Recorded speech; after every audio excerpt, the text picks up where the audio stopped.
L'Académie Yakao n'est pas un établissement ordinaire. Ici, les élèves ne sont pas jugés sur leur performance académique, mais sur leur habilité à manipuler et à dominer par le jeu. Ainsi, la hiérarchie sociale de l'école est déterminée par les compétences en jeu de chaque étudiant, si bien que ceux étant au plus bas se retrouvent larbins de ceux plus hauts. Mais pour Yumeko Jabami, fraîchement arrivé dans l'école, tout ce qui compte c'est de s'amuser, si bien que son penchant pour les risques extrêmes va bouleverser l'ordre établi. Bref, tout commence lorsque Yumeko affronte Yumemi, une idole très populaire faisant partie du conseil des élèves. Leur duel se joue via une sorte de morpion amélioré où chaque vainqueur d'un mini-jeu peut poser un signe sur le quadrillage. Seulement, Yumemi étant persuadé de l'imminence de sa victoire, décide de laisser son adversaire remporter les 2 premiers jeux afin de faire un comeback magistral. Seulement, au cours de la 3e épreuve, Yumeko parvient à l'induire en erreur et à remporter la victoire. Ainsi, ayant perdu, Yumemi se retrouve dans l'obligation de dévoiler un audio dans lequel elle insulte copieusement ses fans.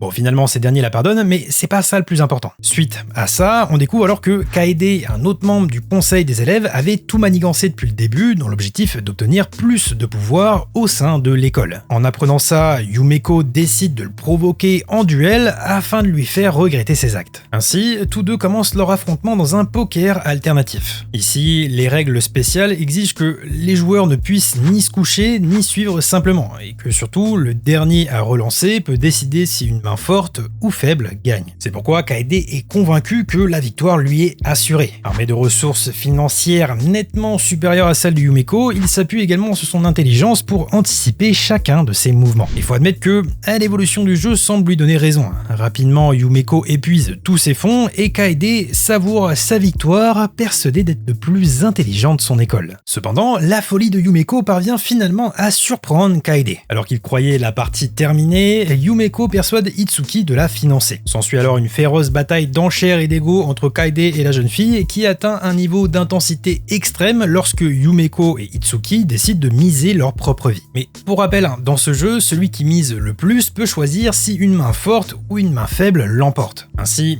convaincu de dominer psychologiquement la situation et de considérer ses deux adversaires comme de simples idiotes, Kaede décide également de miser sa propre vie. Mais, comme on peut s'y attendre, la véritable maîtresse de la situation, celle qui comprenait parfaitement la pensée de son adversaire, était en réalité Yumeko. Elle remporte donc la partie et avec elle, les aspirations à la grandeur de Kaede s'effondrent. Il finit ruiné, réduit à l'esclavage et expulsé du conseil des élèves. Pour lui, le choc de la défaite est si intense qu'il s'évanouit, ses cheveux grisonnant presque instantanément. En effet, à force de vouloir voler trop près du soleil en manigançant des plans sinistres pour s'emparer de la direction de l'école, il s'est brûlé les ailes. Puisque, comme le dit si bien Luna à ce moment-là, c'est lorsque l'on est trop confiant et que l'on pense que tout va se dérouler selon nos plans que quelqu'un vient inévitablement nous couper l'herbe sous le pied. Et ça, c'est une leçon que Kaede n'est pas prêt d'oublier. Par ailleurs, au sein de la Japanimation, il n'est pas le seul personnage arrogant à s'être fait totalement ridiculiser. En effet, après avoir déjà évoqué le sujet il y a quelques mois de ça, on est enfin de retour pour la partie 2.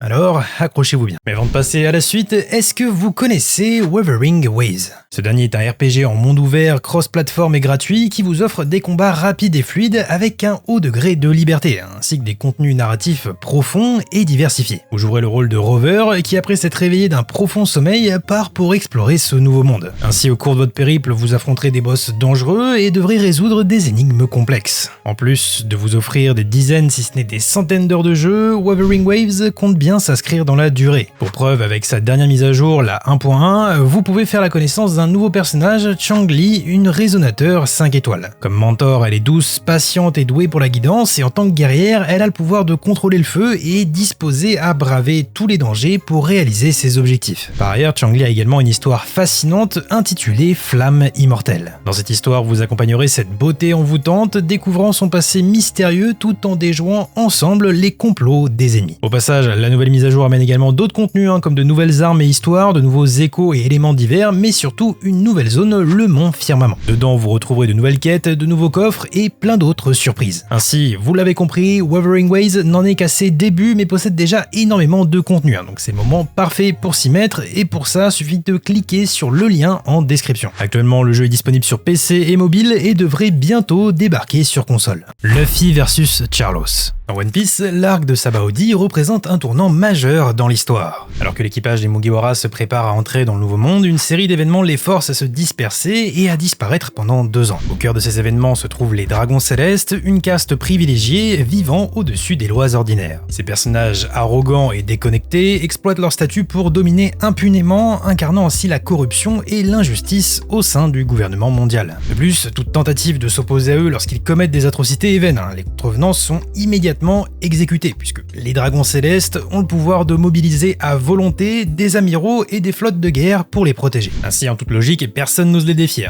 Mais les choses vont se passer différemment lorsqu'ils vont croiser la route de l'équipage des Mugiwara. Alors que Camille, leur nouvelle amie sirène, a été capturée pour être vendue, une partie de l'équipage au chapeau de paille se rend à la salle des ventes aux enchères pour tenter de racheter sa liberté. Malheureusement, ils n'avaient pas prévu la présence de Carlos, un dragon céleste particulièrement détestable qui décide d'acheter Camille pour la somme exorbitante de 500 millions de berries. Et clairement, face à un tel montant, personne ne peut rivaliser. Heureusement, Luffy fait irruption avec fracas dans la salle des enchères, bien déterminé à sauver Camille. Mais comme mentionné précédemment, s'opposer à un dragon céleste est un acte suicidaire. C'est pourquoi Octo tente alors de tempérer les ardeurs de Luffy en essayant de le raisonner sur la nécessité de se conformer aux règles. Seulement, en faisant ça, il révèle à tous sa véritable identité d'homme-poisson, ce qui suscite la terreur parmi l'assistance. En fait, malgré un pacte de paix historiquement établi entre humains et hommes-poissons, le racisme envers ces derniers reste profondément ancré, surtout sur l'île de Sabaody où ils sont fréquemment ciblés. Ainsi, dans ce climat tendu, alors que Luffy s'efforce de libérer Camille, un coup de feu retentit.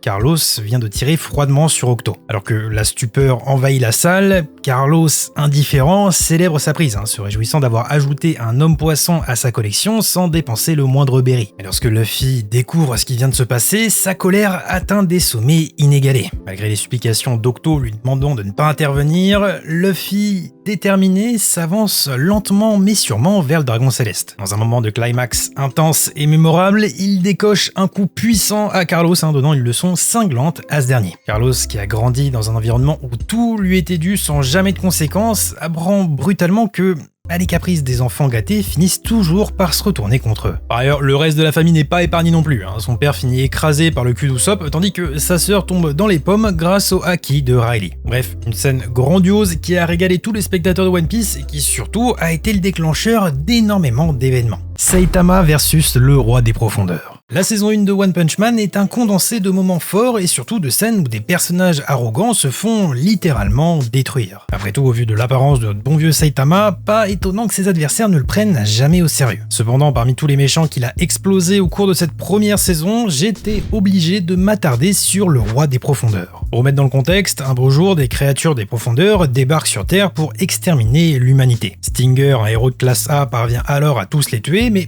tandis qu'il célèbre sa victoire, leur chef, nommé le roi des profondeurs, débarque et l'explose en un seul coup. À partir de là, il va commencer à mettre la misère à tous les héros qui croisent sa route jusqu'à se retrouver face à Genos. Si au début, le combat tourne en faveur du cyborg, très vite ce dernier relâche son attention et se fait totalement démolir par la créature marine. Et clairement, cette situation ravit le roi des profondeurs qui se retrouve en pleine extase. Tous les habitants de la ville sont terrifiés par sa simple vision et même les héros les plus forts ne parviennent pas à le battre. Mais tandis qu'il fanfaronne, un jeune homme masqué débarque et bien décidé à faire ravaler sa fierté aux crustacés géants. Désormais, le roi des profondeurs ne peut plus s'en prendre aux habitants de la ville réfugiés dans un abri, puisque face à lui se tient le fier et valeureux Roulette Rider. Ce dernier, bien que conscient de sa faiblesse, n'hésite pas un seul instant à s'en prendre à son adversaire de toutes ses forces. Malheureusement, bien qu'il soit plein de bonne volonté, il n'arrive même pas à lui infliger le moindre dégât. Pourtant, face à sa détermination sans faille, la foule décide de croire en lui et de l'encourager. Bon, là encore, ça va pas servir à grand chose puisque le roi des profondeurs va l'éclater en un seul coup. Mais tandis qu'il continue de s'exalter et de se moquer des habitants qui, selon lui, ont fait l'erreur de croire en Roulette Rider, ce qu'il ne réalise pas, c'est que tous ceux s'étant sacrifiés jusque-là ont permis de gagner un temps important pour l'arrivée des renforts. Ainsi, avec l'aval de l'association des héros, Saitama débarque sur les lieux et à ce moment-là, pour le roi des profondeurs, c'est comme dans Hokuto no Ken, il le sait pas encore, mais il est déjà mort. Bien sûr, ça va pas l'empêcher de le traiter avec énormément d'arrogance, mais le karma va très vite le rattraper, puisqu'en En un seul coup de poing, il va lui arracher l'intégralité de l'estomac et le tuer directement. Immédiatement, la foule explose de joie en comprenant que la menace est enfin écartée. Mais ce qui suit révèle les subtilités du monde des héros dans One Punch Man. Alors que Saitama est techniquement victorieux, un spectateur insupportable critique les autres héros, prétendant qu'ils devaient être des fraudes pour avoir été vaincus si facilement par un simple héros de classe C. Sauf que Saitama, lui, a bien conscience du sacrifice de ses collègues. Et lorsqu'il entend ça, il décide de clamer haut et fort qu'il a simplement eu de la chance et que si les autres héros n'avaient pas attaqué le roi des profondeurs auparavant, il n'aurait jamais pu le vaincre. En faisant ça, il parvient donc à préserver l'honneur des autres héros tout en acceptant de passer pour un tricheur aux yeux du public. Mais cette décision complexe de Saitama met en lumière son caractère unique et sa vision du rôle de héros, qui ne cherche pas la gloire, mais plutôt le bien-être commun. Et ça, faut l'avouer, c'est carrément cool. Asta versus Seke. Dans l'univers de Black Clover, la hiérarchie sociale est d'une importance capitale. La majorité des chevaliers mages sont issus de la noblesse et certains, grâce à leur lignée prestigieuse, possèdent des capacités uniques qui les rendent exceptionnellement puissants. Ainsi, dans ce monde où la magie est synonyme de statut, les individus comme Asta, dépourvus de tout pouvoir magique, sont méprisés et raillés. Cependant, armé de sa détermination et d'un grimoire contenant une épée anti-magie, il n'hésite pas à se présenter aux épreuves de recrutement des chevaliers mages, objectif de prouver sa valeur. Seulement, dès le début des épreuves, Asta fait face à la moquerie et au dédain, notamment de la part de Seke, un jeune mage qui, sous des airs amicaux, dissimule mal son mépris pour ce prétendant sans magie. Ainsi, lors de la dernière épreuve, un duel destiné à tester les capacités de combat des candidats, Seke choisit Asta comme adversaire, pensant obtenir une victoire facile pour impressionner les capitaines. Et du côté de notre jeune héros plein d'énergie, lui se réjouit de la situation, puisqu'il est persuadé d'avoir rencontré un nouvel ami. Cependant,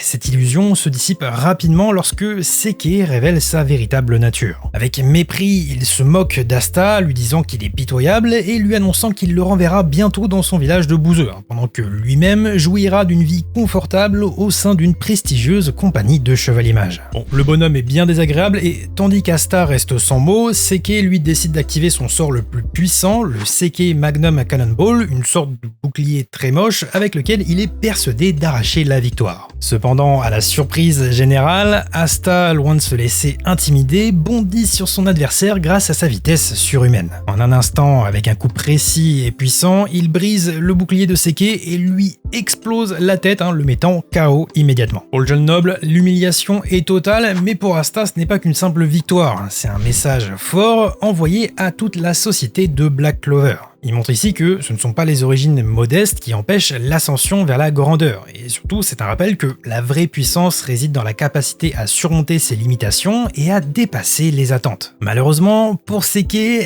la pilule a du mal à passer, si bien que peu de temps après, il essaye de rattaquer Asta en traite pour se venger, et tombe cette fois-ci face à Yuno qui va très rapidement lui faire regretter ses manigances. Bref, mine de rien, c'est une scène assez importante puisqu'elle marque le début de l'ascension fulgurante d'Asta dans le monde des chevaliers mages. En tout cas, voilà pour ce deuxième épisode des personnages arrogants d'anime qui se font détruire. N'hésitez pas à lâcher un pouce bleu si ça vous a plu et à voir ou revoir le premier épisode. Sur ce, je vous dis à la prochaine pour une nouvelle vidéo. C'était Aniki, ciao.